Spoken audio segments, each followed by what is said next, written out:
자, 우리 하나님 말씀은 고린도전서 4장 14절부터 끝절까지 합독하도록 하겠습니다. 고린도전서 4장 14절로 끝절까지 같이 우리 합독합니다. 시작. 내가 너희를 부끄럽게 하려고 이것을 쓰는 것이 아니라 오직 너희를 내 사랑하는 자녀같이 권하려 하는 것이라. 그리스도 안에서 일만 스승이시되 아버지는 많지 아니하니 그리스도 예수 안에서 내가 복음으로써 너희를 낳았습니다. 그러므로 내가 너희에게 권하노니 너희는 나를 본받는 자가 되라. 이로 말미암아 내가 주 안에서 내 사랑하고 신실한 아들 디모데를 너희에게 보내었으니 그가 너희로 하여금 그리스도 예수 안에서 나의 행사 곧 내가 각 교회에서 가르치는 것을 생각나게 하리라. 어떤 이들은 내가 너희에게 나아가지 아니할 것 같이 스스로 교만하였으나 주께서 허락하시면 내가 너희에게 속히 나아가서 교만한 자들의 말이 아니라 오직 그 능력을 알아보겠으니 하나님의 나라는 말에 있지 아니하고 오직 능력이 있습니다. 너희가 무엇을 원하느냐? 내가 매를 가지고 너희에게 나아가랴. 사랑과 온유한 마음으로 나아가랴. 성경은 우리에게 하나님이 이렇게 사랑이시다 이렇게 우리에게 일러주고 있습니다. 우리도 이렇게 사람들에게 말할 때 하나님은 사랑이시다 이렇게 또 전하고 있죠. 자, 우리 주목지고 하나님은 사랑이시다 한번 해보시기 바랍니다. 시작. 하나님은 사랑이시다. 하나님은 사랑이시다. 하나님은 사랑이십니다. 하나님이 우리에게 다가오시는 모습이 분명히 두 가지 모습이 있습니다. 하나는 법대로 이렇게 다가오시는 것이고 그게 이제 공의라는 것이죠. 하나님이 이제 아버지처럼 이렇게 사랑으로 다가오시는 모습이 있는데 하나님이 우리 인간들에게 자신을 보이기를 원하시는 모습은 바로 이 사랑입니다. 최초의 사람 아담이 이렇게 먹지 말라고 한 그 선악과를 따먹었을 때, 곧 하나님의 법을 어겼을 때에 하나님께서는 분명히 선택이 두 가지가 있는 겁니다. 하나는 법을 어겼으니까 당연히 법대로 영원히 죽을 수밖에 없는 죽음의 길로 그를 처분하는 것이고, 하나는 이제 그럼에도 불구하고 살 길을 준비해 주는 것이죠. 그 이제 부모의 마음인 것입니다. 근데 하나님은 사랑의 쪽을 택하셨다는 것이죠. 그래서 분명히 선악과를 먹고 죽어 마땅한 아담이 있지만 하나님께서는 생명나무 나아가는 길을 이렇게 막으셨어요. 그리고 잠시 내보냈죠. 그게 바로 이제 하나님의 사랑의 선택인 것이고, 또 인간이 지킬 수 없는 율법을 주어서 인간들로 하여금 정말 우리는 어찌했으면 좋겠느냐 이렇게 하나님께 물을 수밖에 없는, 그래서 결국 우리가 하나님께 굴복할 수 없는 이 법을 주신 것도 분명히 갈라디아서 말하고 있는 것처럼 율법을 주신 이유가 그리스도에게로 우리를 인도하기 위한 하나님의 사랑이었다는 것을 이렇게 금비 알 수 있습니다. 하나님이 모든 인류가 범죄했을 때 다 쓸어버릴 수도 있지만 노아의 가정을 살리신 것도 또 인간을 정말 살리기 위한 하나님의 방편이셨고, 아브라함을 택해서 이렇게 믿음의 문을 열기 시작한 것도 결국 하나님의 사랑이었다는 사실입니다. 예수를 이 땅에 보내신 것도 바로 하나님의 아버지의 사랑이시고, 그가 피 흘려 죽으심으로 여러분과 지금 나를 구원하신 것도 바로 이 하나님의 사랑에서 출발한 것입니다. 그래서 요한일서 4장에서는 우리에게 그렇게 일러주고 있습니다. 하나님의 사랑이 여기 있으니 그가 그의 아들을 우리에게 주셨습니다. 이게 사랑이라는 것이죠. 하나님이 여러분과 지금 나를, 우리 인류를 사랑하시는 방편으로 우리를 여기시고 사랑의 길로 택하시는 겁니다. 그리고 이제 하나님은 너희가 이 은혜를 깨닫기를 원하고 이 은혜를 전하기를 원한다고 주님은 이렇게 말씀하고 있는 겁니다. 예수님이 이 땅에 계신 동안도 말씀하시죠. 마태복음 11장 28절에서 수고하고 무거운 짐진 자들아 다 내게로 와라. 그리고 무거운 짐을 다 내게로 맡겨라. 너희가 해야 할 것이 뭐냐면 나를 보고 배우는 것이다. 나를 보고 배우는 게 뭐냐? 온유와 겸손이라 그랬습니다. 나는 마음이 온유하고 겸손하니 너희는 내게 와서 내게 배우라. 그 예수님께 배워야 될 게 뭐냐면 바로 아버님의 사랑을 배우는 것입니다. 부모의 사랑을 배우는 것입니다. 예수님께서 요한복음 15장 12절에서도 그렇게 말씀하십니다. 내 계명, 내가 지금 너희에게 지키라고 하는 주 계명이 뭐냐? 너희가 내 사람이면 분명히 내 말을 들을 텐데 내 말을 들어야 될 그 이유가 뭐냐면 바로 사랑하기 위해서다. 내가 너희를 사랑한 것 같이 너희도 서로 사랑해라. 이게 내 계명이다 이렇게 말합니다. 우리가 지금 예수님의 사람이라면 제대로 예수를 믿고 있다면 예수님이 지금 나를 사랑하는 그 모습이 내가 또한 다른 사람을 사랑하는 모습으로 분명히 나타나고 있을 겁니다. 이게 나타나지 않고 있다면 받기는 받았는데 주지는 않는 사람이라는 것이죠. 그 예수의 명령에 순종한 사람이 아닙니다. 주님이 원하시는 것은 아버지의 사랑이 아들을 통해서 나타난 것처럼 아들에게 주신 그 사랑이 또한 우리를 통하여 이렇게 나타나기를 원하는 것입니다. 그런데 우리가 이렇게 참 말은 쉽지만 이 양면성 있는 부분에서 너무나 이쪽 부분을 많이 택하지를 않고 있다는 것이 문제입니다. 오늘 바울이 이제 이렇게 말을 합니다. 여러분 21절 한번 읽어보시겠습니다. 자, 21절입니다. 시작. 너희가 무엇을 원하느냐? 내가 매를 가지고 너희에게 나아가랴. 사랑과 온유한 마음을 가지고 나아가랴. 두 가지 길이 있다는 것이죠. 고린도 교인들이 많이 이렇게 타락하기도 하고 또 잘못도 많이 하고 있는데 바울이 지금 멀리서 편지를 쓰고 있습니다. 선교 여행 중에 편지를 씁니다. 지금 멀리 있는 고린도 교인들에게 편지를 쓰는데 내가 너희들에게 지금 매를 가지고 나아가랴 아니면 사랑과 온유한 마음을 가지고 나아가랴 어떻게 나아가기를 원하느냐. 지금 바울이 이것을 몰라서 묻는 게 아닙니다. 내가 지금 너희에게 사랑과 온유한 마음으로 너희를 대했고 너희를 전도했고 너희를 양육했거늘 너희는 왜 그렇게 아직도 매를 가지고 신앙생활하고 있고 매를 가지고 사람들을 이렇게 힘들게 하고 있느냐 하는 이 말입니다. 내가 너희에게 매를 가지고 나갔으면 좋겠느냐 아니면 사랑과 온유한 마음을 가지고 나갔으면 좋겠느냐.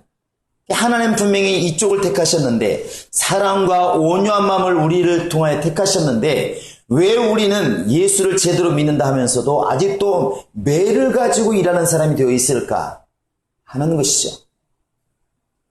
이게 뭐냐면 이 매라고 하는 것이 율법적인 사고, 율법적인 눈입니다. 이게 바리새인들의 눈이고 사단의 눈이에요. 무서운 눈입니다. 예수님이 이 땅에 계시는 동안에 바리새인들이 찾아왔어요. 먹을 걸 주려고 사랑해서 존경해서 예수를 찾아온 게 아닙니다. 당신의 제자들이 율법을 어겼나이다. 안식일을 범했나이다. 그 배가 고파서 밀 이삭 하나 잘라 먹은 거, 밥을 먹은 것도 아니고 밀 이삭 하나 잘라 먹은 거 가지고 당신의 제자들이 안식일을 범했나이다. 거짓말한 거 아니고 맞습니다. 그 말은 뭐냐면 당신의 제자들이 안식일을 범했으니까 안식일의 법대로 돌로 쳐 죽여야 되지 않겠습니까? 이겁니다. 가시만 걸리는 거 있으면 죽여야 된다고 말하는 사람들이 바리새인들이에요. 그건 예수님의 제자들에게만 그런 것이 아니라 예수님 자신에게도 똑같이 반문하지 않습니까? 당신은 왜 안식일을 어기십니까? 왜 안식일날 환자를 고치시고 병자를 고치시고 왜 하지 못할 일을 하시나이까? 당신은 왜 그렇게 하나님의 아들을 말하면서 밖에서 들어오시면 손발을 씻지 않고 주발도 씻지 않고 뭔가 이상하지 않습니까? 왜 율법을 어기십니까? 당신은 왜 법을 안 지키십니까? 이렇게 말하는 것이죠. 바리새인들의 눈이라고 하는 것은 조금만 문제가 있으면 계속 예수를 이렇게 그 법을 가지고 따지는 사람들이에요. 틀리는 말이 아닙니다. 그게 바로 누구냐면 사단이에요. 욥기서 1장에 보시면 알겠지만 욥이라는 사람이 잘 나가는 사람이에요. 요즘 말하면 정말 부자고 굉장한 사람이지 않습니까? 돈도 많고 자식도 많고. 그런데 그가 잘 나가니까 그를 넘어뜨리고 싶은 게 누구냐면 사단이에요. 그 사단이 또 하나님께 참소합니다. 하나님, 욥이라는 사람 믿음이 없는 것 같은데요. 하나님 말씀하시죠. 웃기지 마라. 욥이 얼마나 믿음이 있느냐. 저와 같이 의인이 없느니라. 사단이 또 말합니다. 에이, 하나님이 재산도 많이 주시고 건강도 주시고 하나님이 다 그에게 많은 걸 주시니까 믿음을 지키는 것이지, 아니면 하나님께 주신 게 없으면 믿음 아마 다 버릴 겁니다. 그래서 결국 계속 참소를 하죠. 참소를 합니다. 그래서 이 사단의 별명이 뭐냐면 참소하는 자예요. 참소하는 자. 해보세요. 사단은 참소하는 자다. 시작. 사단은 참소하는 자다. 근데 우리가 이렇게 하나님이 우리에게 다가오실 때는 사랑과 은혜를 가지고 다가오시는데, 사람의 마음속에는 아직도 원래 뿌리가 사단에서 온 게 있어서 참소하는 마음이 참 크다는 것이죠. 밖에만 그런 것이 아니라 안 믿는 사람은 원래 그러니까 이해하지만 믿는 사람들도 이 부분이 똑같이 있다는 것입니다. 그래서 걸리기만 해봐라, 이런 마음이 늘 속에 있어요. 우리 한번 옆 사람 쳐다보면 한번 해보세요. 집사님 나한테 걸리기만 해봐.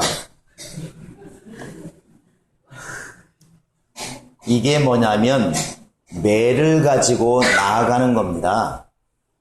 부모들이 많이 그렇게 얘기를 하더라고요. 부모들이 자식한테 겉으로는 그렇게 말합니다. 조금만 잘못하면 너 이놈의 새끼 한 번만 걸리기만 해봐. 죽을 줄 알아. 부모들이 이렇게 말하잖아요. 그 한 번만 걸리기만 해봐. 그게 이제 매를 가지고 나아가는 겁니다. 매를 가지고. 근데 하나님이 우리에게 원하시는 것은 사랑과 온유한 마음으로 나아가기를 원하시는 겁니다. 할렐루야. 그게 주님이 우리에게 지금 다가오는 모습이에요. 다가오는 모습. 이것을 갖다가 오늘 말씀의 15절에 보시면 스승과 아비라는 말로 이렇게 대비를 시켰어요. 우리 15절 한번 같이 읽어볼까요? 시작. 그리스도 안에서 일만 스승이 있으되 아버지는 많지 아니하니 그리스도 예수 안에서 내가 복음으로써 너희를 낳았어. 스승은 많이 있는데 아비는 적다. 왜 이런 말을 했을까요? 여기는 아비라고 되어 있지만 여러분 부모라고 들으시기 바랍니다. 스승은 나쁜 게 아니에요. 그런데 스승은 항상 가르치는 걸 잘합니다. 잘못하면 매를 대겠죠. 그런데 부모는 가르치지를 잘 못한다 할지라도 사랑이 있어요. 부모는 사랑이 있습니다. 그래서 스승과 부모가 다른 게 뭐냐면, 가르치는 사람을 전문으로 하는 사람들은 잘못이 있으면 용서가 잘 안 돼요. 그런데 부모는 자식이 어떤 잘못을 해도, 비록 불평불만하고 별소리를 다 해도 궁극적으로는 다 품는다는 것입니다. 품는다는 거예요. 그러니까 이런 얘기 있지 않습니까? 사람을 죽인 사형수가 감옥에 가 있어도 차가운 방에 가서 세상은 감옥에 집어넣고 그 사람을 다 잊어버리고 생각날 때마다 이를 부득부득 갈지 몰라도 그 사람을 면회가고 그래도 그 사람 도와달라고 외치는 사람이 있는데, 그게 누구냐면 어머니라고 말을 해요. 세상의 모든 사람이 저 나쁜 놈 죽일 놈 하랄 때에 그 사람을 끌어안고 던져 날라오는 그 돌을 대신 맞는 사람이 누구냐? 그게 부모라는 것이죠. 그게 바로 이제 부모의 사랑이죠. 품는 거 아니겠습니까? 하나님이 그렇게 우리에게 다가오고 있다는 것입니다. 왜 우리가 하나님을 아버지라 부릅니까? 아버지가 없어 불러달라는 게 아니지 않습니까? 하나님 아버지께서 아들의 영을 우리에게 주어서 우리를 자녀 삼으신 겁니다. 그래서 하나님 아버지라는 이 호칭이 여러분과 지금 나에게는 어마어마한 은혜라는 것이죠. 설사 세상의 모든 사람이 저놈은 나쁜 놈, 저 사람은 죽일 놈 할지라도 아버지는 나를 대신해서 돌을 맞으시고 나를 대신해서 그 모든 죄값을 치르고자 하시는 것이 아버지의 마음이라는 것이죠. 결국 품는다는 거 아니겠습니까? 품는다는 것이죠. 근데 오늘날 많은 교인들이 정말 말을 잘합니다. 하나님이 누구시냐고 기가 막히게 가르치고 예수가 누군가 기가 막히게 가르치고 성경이 누군가 기가 막히게 가르칩니다. 성경 교사는 많은데 아비는 없다는 것이죠. 그래서 사람들의 조금 허점이 보이고 약점이 보이면 그것을 내가 대신 안아주고 품어주고 이게 안 되고 그것을 갈고리로 잡는 것입니다. 저 사람 말은 왜 졌다군가, 저 사람의 행동은 왜 졌다군가. 그래가지고 그것이 많은 사람에게 회자가 되고 얘기거리가 되고 사람들이 막 그 사람을 욕하게 되니까 그 듣는 사람은 또 다른 죄를 범하게 되고 이제 교회를 떠나게 되고 이런 일들이 허다하다는 것이죠. 예수님께서 만약에 그렇게 우리 천사들 앞에서 우리의 허물을 들추기로만 먹었더라면 말도 못할 것입니다. 예수님 우리 마음까지 다 아시는 분이시기 때문에 우리 말만 흠이 있습니까? 행동만 흠이 있습니까? 마음속에서 저 사람 말입니다. 야, 예배는 잘 드리는데 성경도 열심히 읽는데 말로는 신앙생활 잘하는데 속은 완전히 썩어 문드러졌다고 천사들끼리 얼마나 흉을 보겠습니까? 예수님이 그런 모습으로 우리에게 다가오는 것이 아니라 사랑과 온유한 모습으로 다가오신다는 것이죠. 이 말을 바로 이제 아버지란 말로 이렇게 지금 쓰고 있는 것이고 사랑하는 자녀같이 이 단어를 지금 바울이 쓰고 있는 것입니다. 내가 지금 너희에게 매를 갖추고 율법을 갖추고 법을 가지고 지금 나아가기를 원치 않고 마치 부모가 사랑하는 자녀를 대하는 것처럼 내가 그렇게 지금 너희에게 나아가기를 원한다. 이게 바울의 마음이에요. 사실은 이게 바울의 마음이 아니라 예수님의 마음이고 아버지의 마음이라는 것입니다. 그래서 우리가 얘기할 때 율법과 진리를 딱 대비시킬 때 율법과 진리의 법 둘 다 법입니다. 그런데 완벽하게 다른 게 뭐냐면 너무 쉽게 얘기하면 율법은 그 613가지 조항이 있을 때 한 가지만 어겨도 그는 죽을 사람이고 진리의 법이라고 하는 것은 612가지를 다 어겼어도 한 가지만 잘하면 제대로 믿음만 가지면 하나님이 살리겠다는 것이죠. 이게 아버지의 마음 아니겠습니까? 내 자식이 다 허물이 많고 실수가 많아도 자식들을 갖다가 남들에게 나쁘게 말하지 않는 것이 그게 아버지의 마음. 자식들은 혹시 밖에 나가서 아버지 흉을 보고 엄마 흉을 보고 옛날에는 꼰대라고 그러면서 얼마나 흉을 봤습니까? 친구들끼리. 하지만 부모는 그렇게 하지 않는다는 것이죠. 지금 모르겠지만 한동안 몇 년 전에 이렇게 부모를 버린 이야기들이 이렇게 한동안 신문에 많이 났습니다. 그렇게 못된 자식이 어느 날 부모에게 찾아옵니다. 어머니 이제 돌아가시려도 멀지 않은 것 같은데 우리 가족여행 한번 가요. 야, 우리 자식이 웬일인가? 철들었나 보다. 그래서 어디로 가요? 제주도로 갔는데 왜 제주도로 가는지 모르겠지만 제주도로 갑니다. 여행 잘 하다가 갑자기 엄마 잠깐 좀 갔다 올게요. 여기 서 계세요.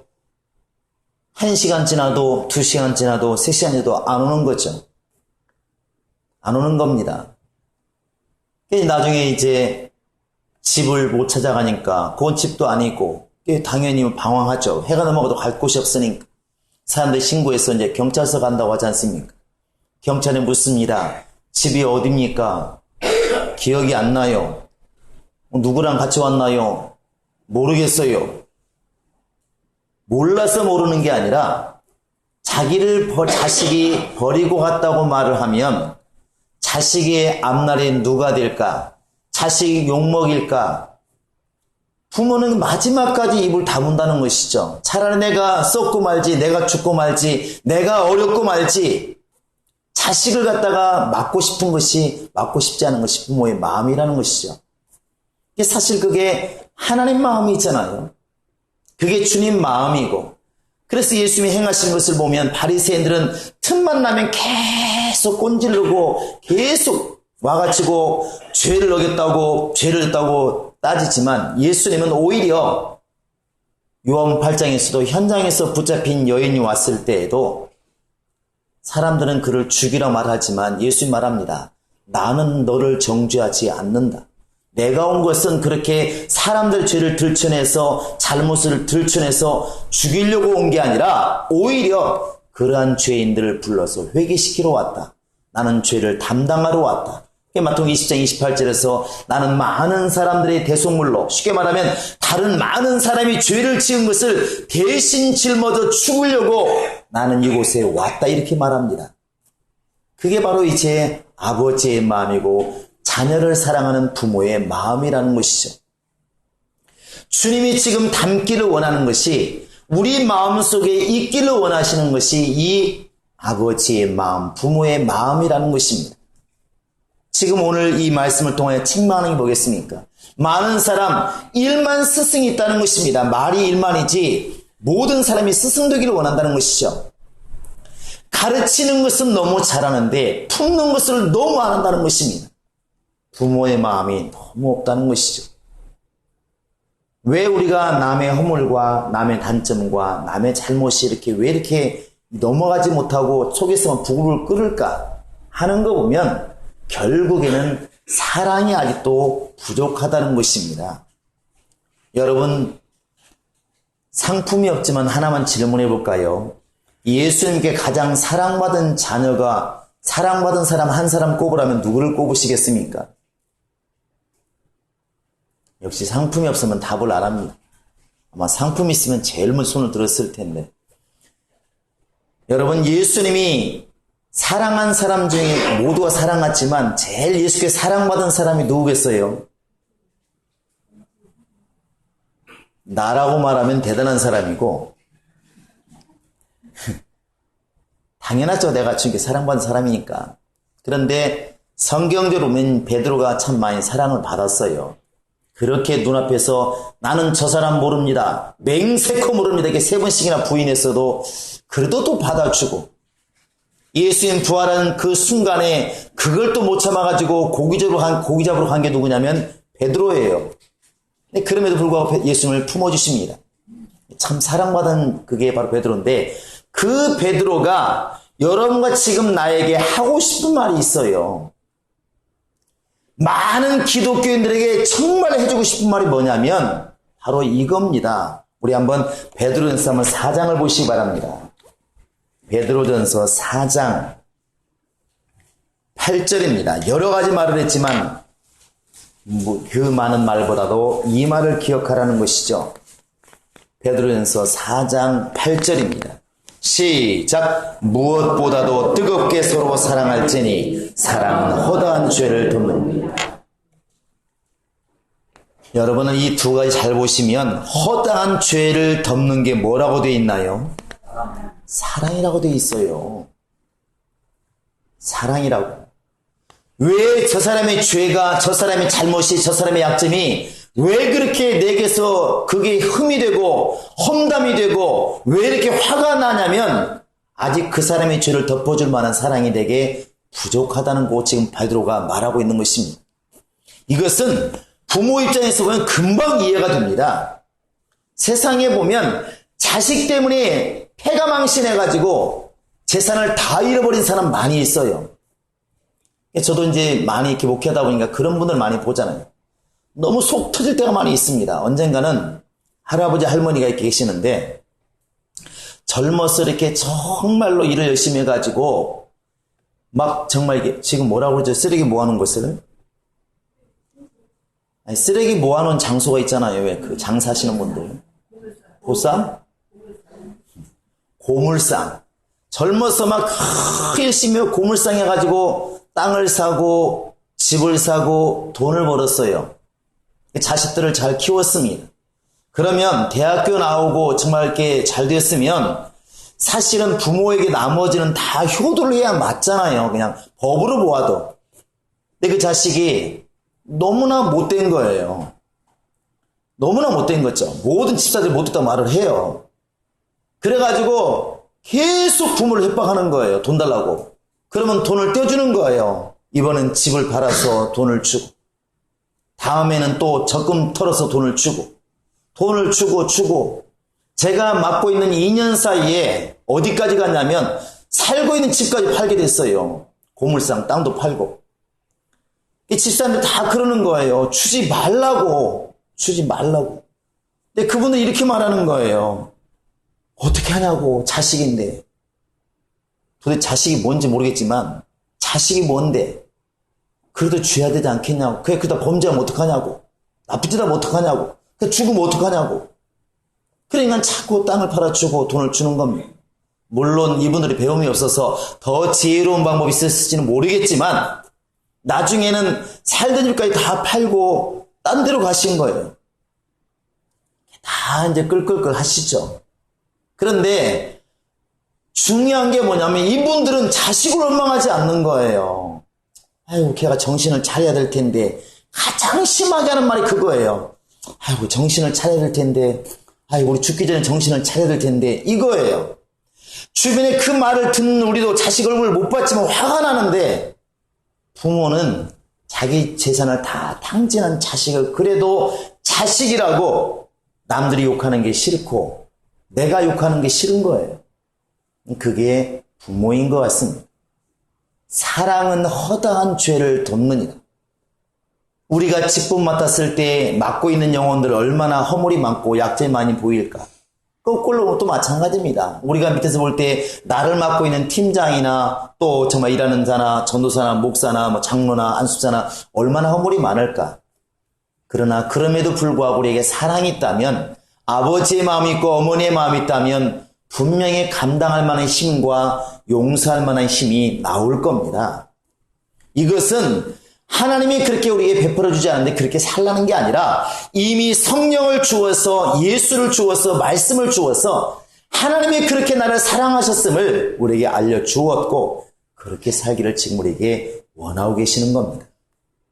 이러한 아비의 마음을 세상에서 과연 요구할 수 있겠는가? 믿지 않는 사람에게서 요구하겠는가?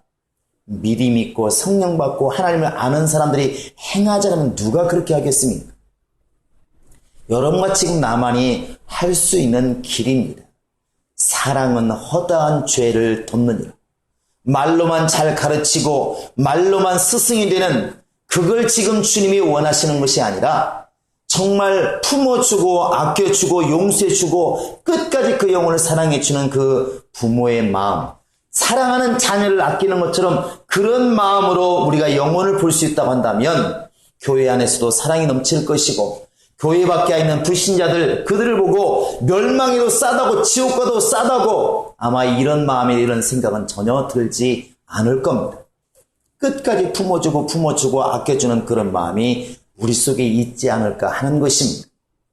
우리 성도들은 우리 마음 속에 정말 이 예수의 마음, 내가 지금 다른 사람에게 법대로 나아가려는 마음도 있고 품어주고 용서하고 사랑할 마음도 분명히 있는데 우린 주님께 받은 게 있고 명령받은 것이 사랑과 온유한 마음으로 나아가기를 원하고 있으니까 자녀를 사랑하는 아비의 마음, 어미의 마음으로 그렇게 영혼을 대하시고 그렇게 정말 주님을 사랑하는 우리 모두가 될 수 있기를 주의 이름으로 축원합니다. 할렐루야. 정말 사랑과 온유한 마음으로 나아가자. 시작. 사랑과 온유한 마음으로 나아가자. 사랑과 온유한 마음으로 나아가자. 사랑과 온유한 마음으로 나아가자. 사랑은 허다한 죄를 덮는다 그랬습니다. 죄가 없어서 우리가 그를 용서하는 게 아니라 죄가 많이 있지만 내게 사랑이 있으므로 주님의 사랑이 있으므로 내리 사랑이 있으므로 그를 사랑할 수가 있는 것입니다. 이 시간 다 같이 우리 기도하실 때 하나님 내게 그러한 주님의 사랑이 있게 하소서, 부모의 사랑이 있게 하소서.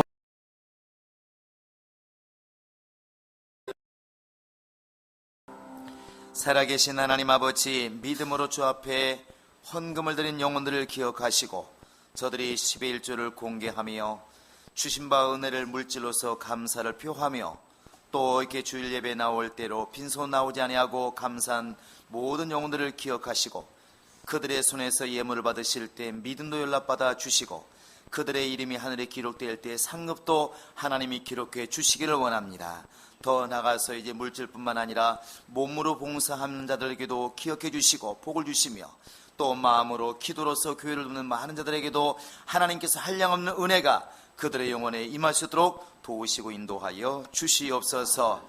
이제는 우리 구주 예수 그리스도의 은혜와 하나님 아버지의 극진하신 사랑과 성령의 교통하심과 인도하심이 이제 영혼을 볼 때 참으로 법대로 나아가는 자들이 아니라 사랑과 온유한 마음으로 사랑하는 자녀를 대함같이 대하여 결정하는 모든 신면들 머리 위 지금으로부터 영원토록 함께 있을지어다. 아멘.